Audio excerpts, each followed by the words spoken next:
In 1913, the Ottoman Empire came to be ruled by Talat Enver Cemal Pasha. Under their leadership, a national movement was orchestrated to unify the Turkic people in the region and ultimately remove all non-Muslims from the land. The presence of the Armenian people, as well as other Christian minorities, was not conducive to this new Turkish ideology, and thus the Armenians were subjected to systematic decapitalization, deportation, and ultimate extermination. Over 100 years have passed since the events that marked the start of the Armenian genocide. From 1915 into the early 1920s, over 1.5 million Armenians lost their lives at the hands of the Ottoman Turkish government. Over 1.5 million lives cut prematurely, over 1.5 million stories were never told. But I'm here today to tell one story of an Armenian genocide survivor, my great-grandmother, Anna Tuntunjan. Anna's story begins in Sivas, Turkey, where she was born in 1903.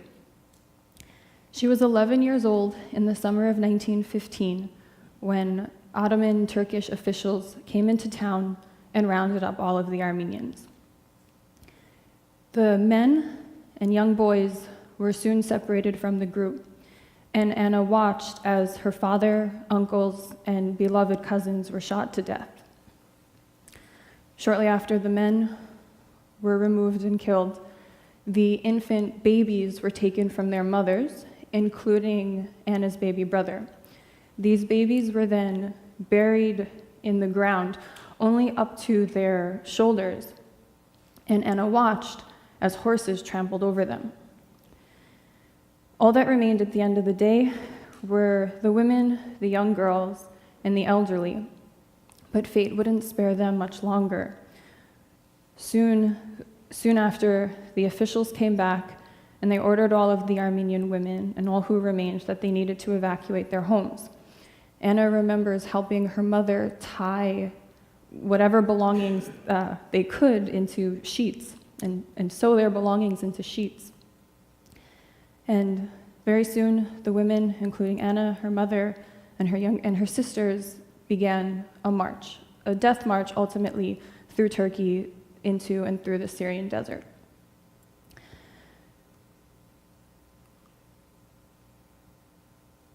On this march, they had no food other than whatever they had carried from home, and as you could imagine, it didn't last very long. They walked all day and only stopped at night, and water was scarce. Anna says that whenever they saw a spring or a well, they would try to go to it and fill their jugs, but that's only if they were able to get away from the caravan without being noticed. Anna says she was with hundreds of women, children alike, and she remembers it took about 2 or 3 days before the first of these women began to drop out of formation. Early one morning, before the march began again, Anna and her sisters were at a well filling their water jug, and while at the well, a man grabbed her. Anna screamed and kicked and cried out, and her sisters ran back to go get their mother, but by the time their mother returned, by the time the sisters returned, Anna had been taken. Anna does not know where her abductor took her, but at 11 years old, he chose her to be his new wife. He already had a wife, though, many in fact, and she became one of about 15 or 20 other young Armenian girls just like herself in his harem. Anna says that he would pretty much leave her alone, but that he also called her his pretty one.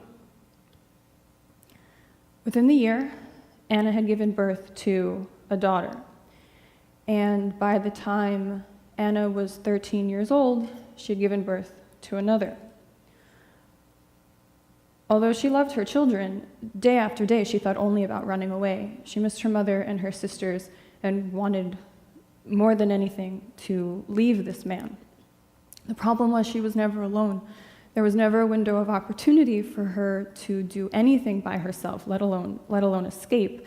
The girls always had to accompany each other no matter where they went, or what they did.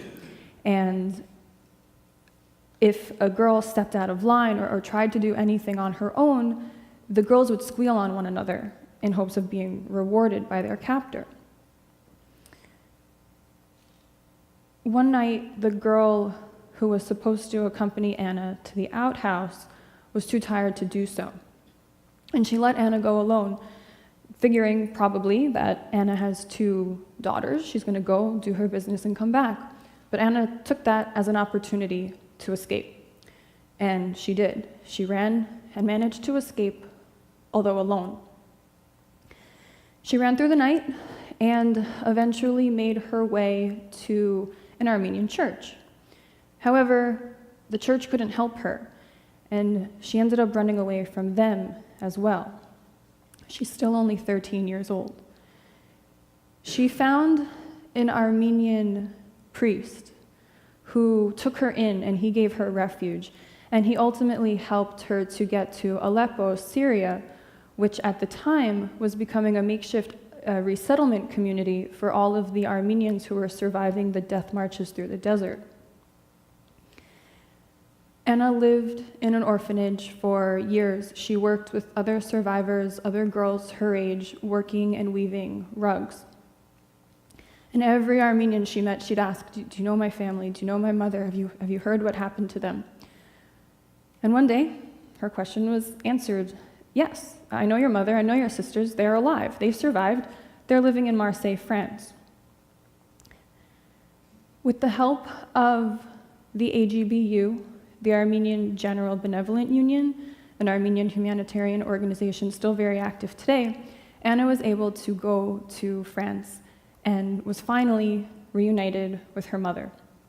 At this point, she was in her early 20s. This reunion, however, was short-lived, because unbeknown to Anna, halfway around the world in America, her future husband was making his way to France. Now, by 1925, my great-grandfather, Kevork Malyan, had been living in America for over 20 years. He was married and had 2 daughters of his own. One of them was a newborn, and his wife was having a hard time producing milk for the newborn and was given the advice that she should ice her chest. This, however, caused her to get pneumonia, and she died, leaving Kevork alone to care for his 2 girls. And he was able to get by for a while with the help of some relatives, but after some time, these relatives were saying, this is too much for us. You need to remarry, you need to find a wife and someone to take care of your girls. He was told that there was a large Armenian community living in Marseille, and he should go there, find a wife, bring one home. So he did. In 1925, my great-grandfather went to Marseille. He went to the rug factory where Anna was working and admired her. He then found her mother, told her of his intentions, and by the time Anna came home from work that night, the arrangements were all made. Kevork and Anna were married the next day, and shortly after their little wedding ceremony, they boarded a ship and came to America. Kevork and Anna went on to have 3 more children. Their first, born in 1927, is my grandmother. Growing up, my grandmother knew that her mother was an Armenian genocide survivor. However, the genocide was never spoken about except in very generalized terms, like the horrors we Armenians saw or the crimes the Ottoman Turks did to us.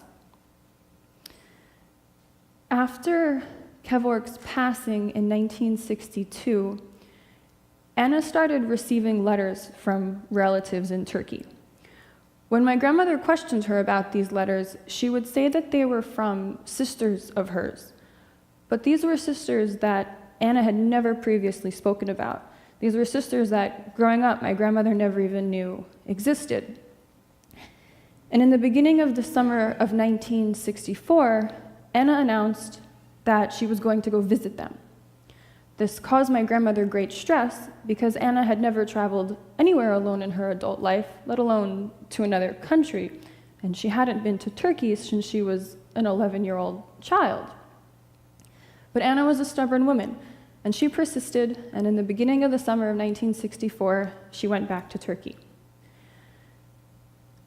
When she returned at the end of the summer of 1964, she sat my grandmother down and admitted to her that the sister she had gone to visit, the relatives she had gone to visit, the women she was calling her sisters, weren't actually her sisters, but they were her two daughters, the two daughters she had abandoned when she was 13 years old.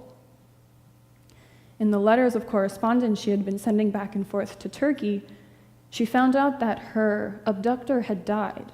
And so for the first time in nearly 50 years, she felt it was safe to go back and to go find these girls, who of course themselves were women at the time. It took Anna 50 years to speak the truth of what she witnessed with the massacres and with her experience of being abducted and the rape. And while I chose to tell Anna's story, I could just as well have told any of my great-grandparents' story, all of whom survived the genocide, all of whom experienced equally incomprehensible hardships. I am here today because of the strength that they had, and I see that strength continue to be embodied every day in my parents and in my grandparents. I say that I'm an Armenian American, a third-generation Armenian American, but it might be more fitting to say that I am a third-generation Armenian genocide survivor, because I am the great-grandchild of men and women who never even had an opportunity to dream that I would exist. So I like to think it's my duty and my obligation to tell their story and to keep the history of all of those who came before me alive. Thank you.